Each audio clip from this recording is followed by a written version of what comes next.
Welcome to Live at the Legislature, the virtual version of Live at the Legislature. And in these unprecedented times, this is the new normal.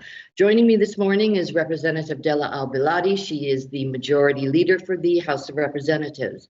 She also is a member on the House Select Committee on the Economy and Financial Preparedness. The committee met just yesterday and heard some very interesting and perhaps sobering facts. But before we begin, Representative Belatti, can you briefly describe to us this committee and why it's there? So the House Select Committee together to look at the question of how do we get out of the COVID process and look at and monitor the economic and financial preparedness of our state. And yesterday we heard from Carl Bonham from UHERO, and he had some interesting things to say about what needs to be done when we're finally let out of our houses to restart the economy. Can you talk a little bit about that and what your takeaway was from that report? So there were two main takeaways from Mr. Bonham's report. We're going to have to be able to actively test, trace, and isolate people before we really be able to restart our economy. I cannot underscore the importance of public health and active monitoring, because we're going to have to understand that this is, like you said, the new normal. There may be a COVID-20, a COVID-21. So we really have to learn from this experience and understand how public health is going to play a big part in making sure that we can avoid this kind of thing again. The second takeaway is that we're going to really have to phase in an approach. And that's the kind of thing that we're going to be talking about.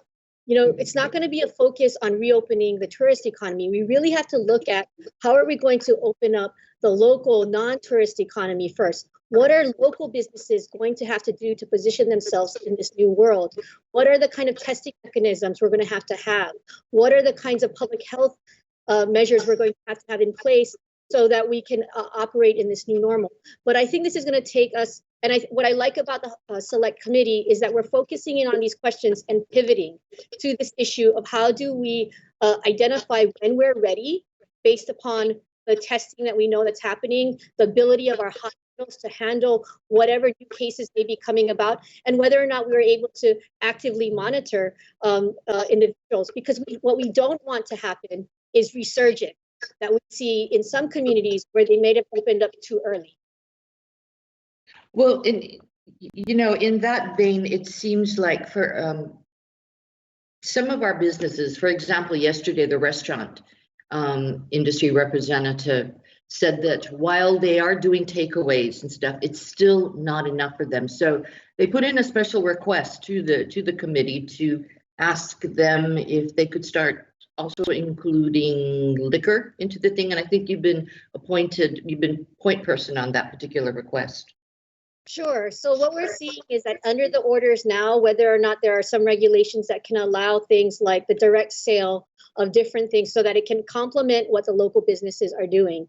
We're seeing all these kinds of requests pop up, whether it's in the restaurant industry, food producers who are asking us about questions about nurseries being allowed to sell seeds, whether farm workers are considered essential workers. We're seeing all these questions pop up. So I think between the House and the Senate, we're dealing with some of these questions. And I think this actually highlights a real opportunity to see how is it that the local economy can kind of be reset and reconfigured to be able to operate now while we're in stay-at-home orders. But as we come out of this, what are the kinds of protective measures we're going to have in place so that our local economy is safe and people feel comfortable in opening it up? So that would mean a beefing up, as you said, of our public health system, and specifically the Department of Health, correct? Yes, and I cannot underscore how important the work of Dr. Sarah Park and her team has been in this effort. Really contact tracing, which is something that we're going to have to make sure they're able to do moving forward.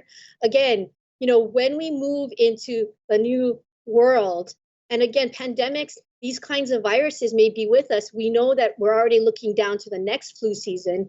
How are we going to be able to monitor this? And it's really going to be Dr. Sarah Park and the Department of Health having the resources to ensure that we're actively monitoring, contact tracing, testing, and then isolating if we need to. because we don't want this to get out of hand. This stay-at-home orders has really shut down our local economy, and people are suffering. So we need to understand what are the public health measures we need to put in place to ensure that we don't face this again. And I'll tell you, Carolyn, between the experts that we have sitting on the committee with Yuhiro, we have folks from Bank of Hawaii, we have folks from the hotel industry, from the nonprofit industry. We have really great minds focusing on these issues of our economy and how do we make our economy and our community more resilient. We know people are hurting. So we know that we also have to draw down all of those federal monies, the care monies, and how are we going to use those monies? First, those monies have to go out in immediate relief to people we know who have lost their jobs. But then we also have to start thinking about recovery and rebuilding. How do we reset our structures so that we can have a stronger local economy before we open it up to the tourism economy? Well, I understand one of the key things that the committee focused on early on was in the area of CIP and shovel-ready projects. We've got shovel-ready construction projects ready to go. Representative Kyle Yamashita from Maui has been overseeing that for the Finance Committee. He updated us on the list. Can you kind of give us a brief update on where we stand on shovel-ready projects? Sure. Representative Yamashita has been doing a wonderful job in managing and tracking where our CIP projects are. And really, one of the industries that's been able to continue while we've been in stay-at-home orders has been the construction industry. So we know that there are critical public capital improvement projects that need to be done. And we have Representative Yamashita has put together a list that represents over 1.3 billion already funded by the legislature, and we have projects ready on all islands. So 348 million for Hawaii Island, Kauai has 111 million, Maui has 250 million, and Oahu 1.8 billion. These are going to be things that we need. We needed them a while ago, but if we can make sure that they're shovel ready, when we can really ramp up and really get back, the construction industry will be a critical pillar in making sure our economy moves forward. Well, not everything is doom and gloom. We have been seeing throughout this whole episode, the community and people rallying around to help each other, do whatever they could for our first responders, for healthcare workers. So on a good note, the committee heard yesterday about a program called Hotel for Heroes. It's run by the HLTA. Sorry, Mufi Hanneman, I think I screwed up the name, and HTA. Tell the people what we learned yesterday. So there are 33 hotels statewide that are going to be partnering with our first responders, our healthcare workers. These are the folks who are on the front lines. And when they work with COVID patients in the hospitals, they don't want to go home and infect their families. So this is a critical partnership to ensure that infection is not flowing through our community. And it's also a way to help basically our heroes. So that's the Hotel for Heroes program. And I cannot say enough about how private partners have really been stepping up. Well, thank you, Representative Belatti. We look forward to the next committee hearing. Any final thoughts? Nope. Let's turn it over to the Senate. Okay, and they've got a surprise for you. You're really gonna love it.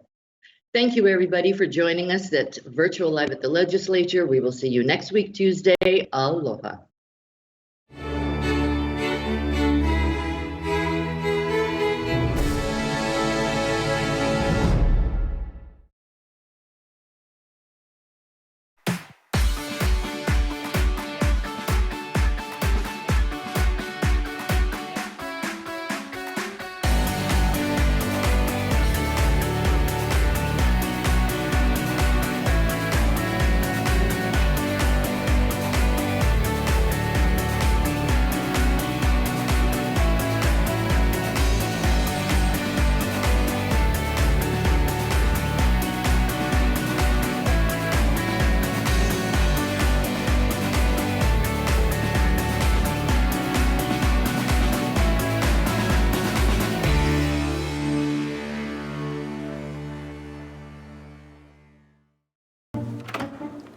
what are you doing? We have to go. I'm gonna be late for work. It's Tuesday morning. I gotta record live at the legislature on Alelo. Senate and House leadership discussing what's happening at the state capitol. So just watch it on the news tonight. Come on, let's go. Hey, this is like getting the news before it's news. If only I could get this remote to work. There. Can we go now? No DVR? No problem. Watch Wednesday evenings at 7 p.m. on Channel 49.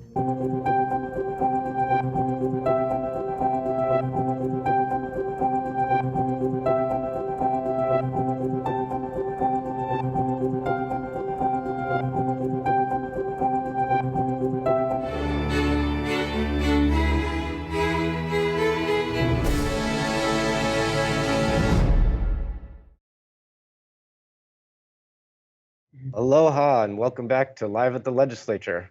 I'm Jesse Broder Van Dyke, Director of Communications for the Hawaii State Senate, and my guest today is Senator Sharon Moriwaki, who represents Waikiki, Ala Moana, Kaka'ako, Makakali, Mo'ilili, and part of Makiki in the State Senate. We're modeling our lovely new homemade face masks, which we'll be wearing anytime we need to leave the house for essential services. But since we're all following the governor's order today and working from home, we'll take them off for the rest of the interview. Senator Moriwaki, I know you're working from home in Kaka'ako. A lot of your constituents there live in apartment buildings. What have you heard from them so far dealing with this pandemic? Well, my district is pretty broad, and it really, covers the most dense condo district, I think, in the state. So a lot of our people, with the governor's proclamation, their stay at home is not a nice house like I see you have, Jesse, where you have the outdoors. Yes. It is in your condo unit, and each of the condos are now very clearly giving instructions to people to stay at home in your unit, coming down to public spaces, wear masks, social distancing. It's difficult. We've got the lovely Kaka'ako parks, the Waikiki Beach.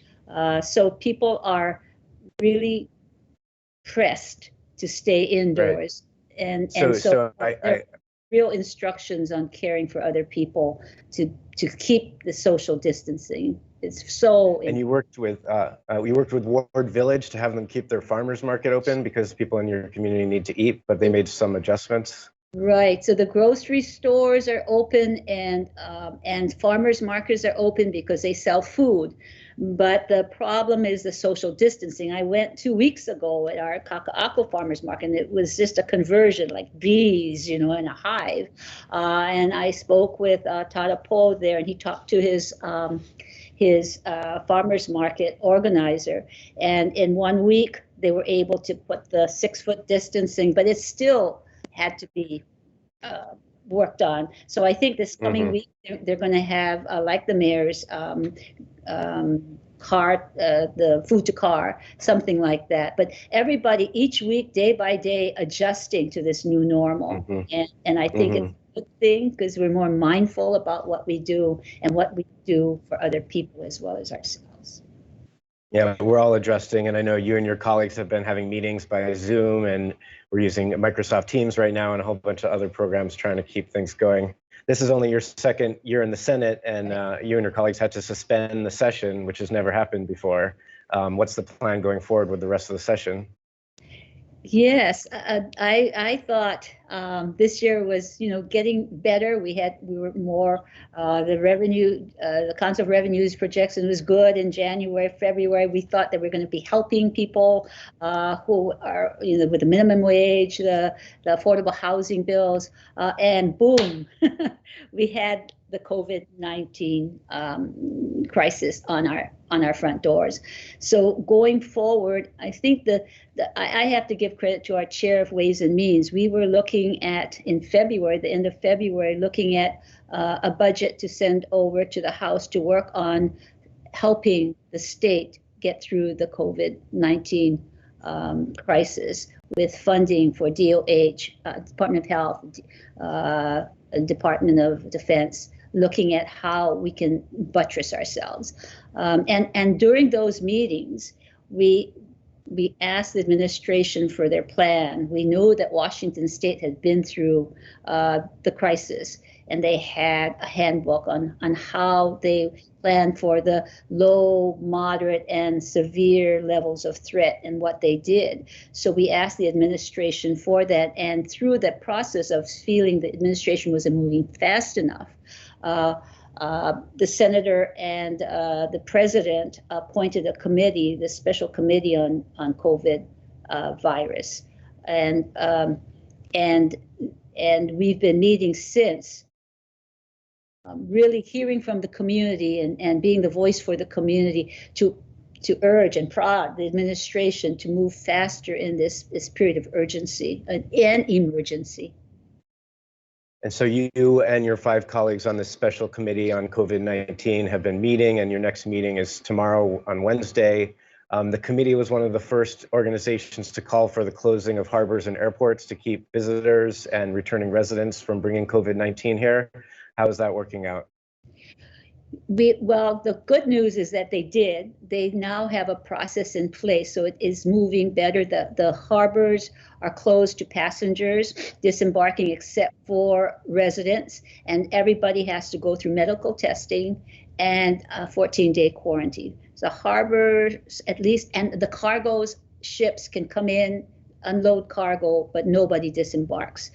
The airports are another matter. We thought they had thermal screening ordered, that the same process would occur for people deplaning, that it would only be residents returning, and those who were to be let off would have a place to stay, a residence, a place to stay, a hotel, and they would have a 14-day quarantine. 14-day quarantine is pretty much isolation. You don't go to the beach. You don't go out, to the wherever to visit.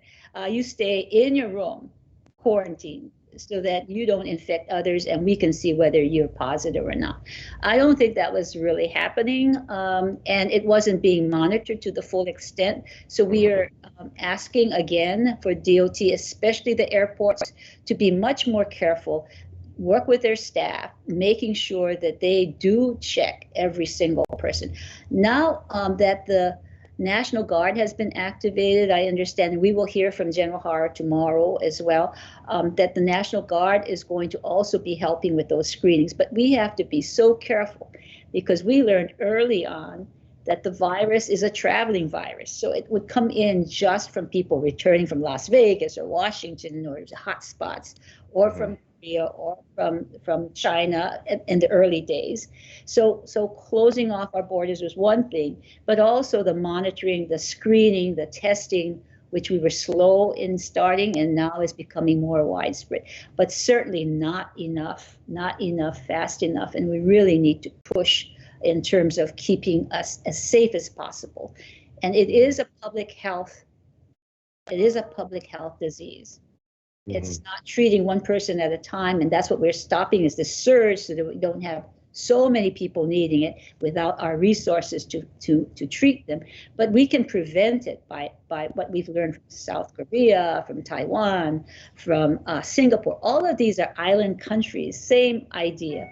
Shut off traveling viruses, and also social distancing, 6 feet or more away. Test yourself, wash your hands with hot water and soap, because the virus will live on surfaces.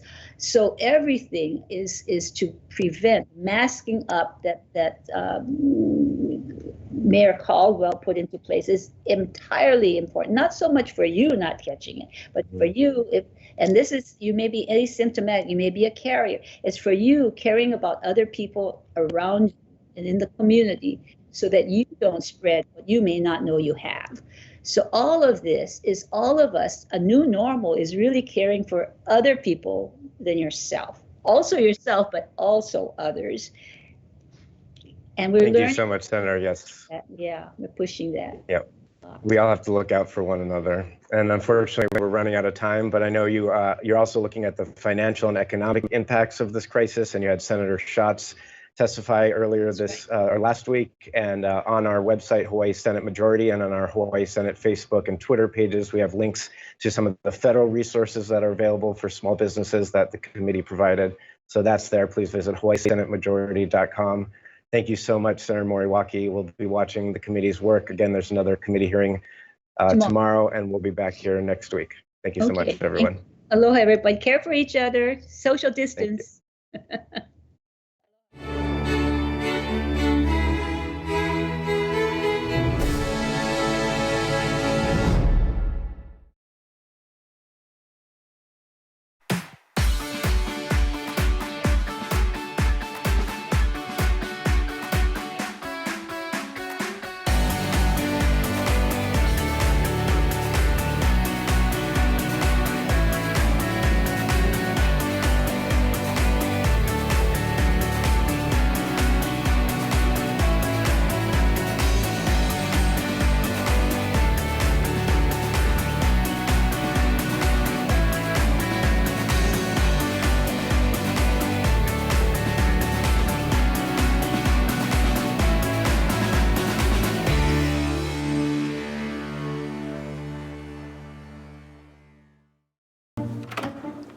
What are you doing? We have to go. I'm gonna be late for work. It's Tuesday morning. I gotta record live at the legislature on Lello. Senate and House leadership discussing what's happening at the state capitol. So just watch it on the news tonight. Come on, let's go. Hey, this is like getting the news before it's news.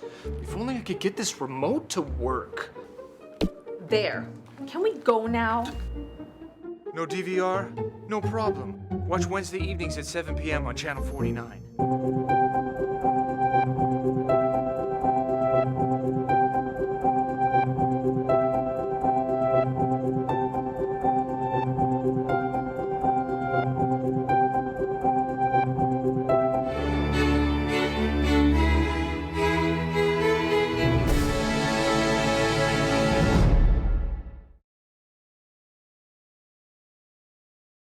Good morning and welcome back to Live at the Legislature, our second virtual episode. Joining us this morning is Representative Val Okimoto. She's the rep from House District 36, which encompasses Mililani Malka and Mililani. Joining us from the Capitol for the first time since we suspended session a couple of weeks ago. Good morning, Rep. How are you? Back in my office since we were evacuated a couple of weeks ago. Correct. Yeah. Good morning. So the House this week. Good morning. So this week the House started to trickle in some certain staff. So I understand that you've got some staff with you in your office. Can you tell us a little bit about just the past couple of weeks of working remotely and how that's been balancing work, life, school with your two kids? How has it all been? I've realized that balancing working as a legislator from home and having two young daughters is also a feat.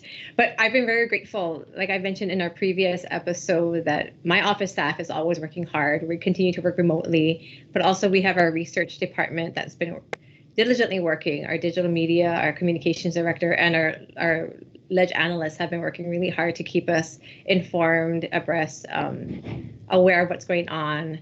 And that's how we've been working as a team together. But it has been interesting to work from home. I do have two young daughters who are still in the school system, and so every day was at least the first week it was a new adventure because they were still on spring break when we started. And my middle schooler, she was hoping that the spring break would extend forever or indefinitely. But the DOE has, as always, stepped up, and now we have resources at home. So while I'm still a legislator, I also first and foremost am a mom, and so I still have to educate my children, and that's been fun because I have a background in teaching, but also it's been a balancing act to make sure that we have our constituent concerns addressed, dealing with my office remotely, and then my two young daughters at home. Absolutely. Can you talk about your assessment of the DOE, both as a legislator on the Committee of Lower and Higher Education, but also now you're experienced it directly as a mother during this time?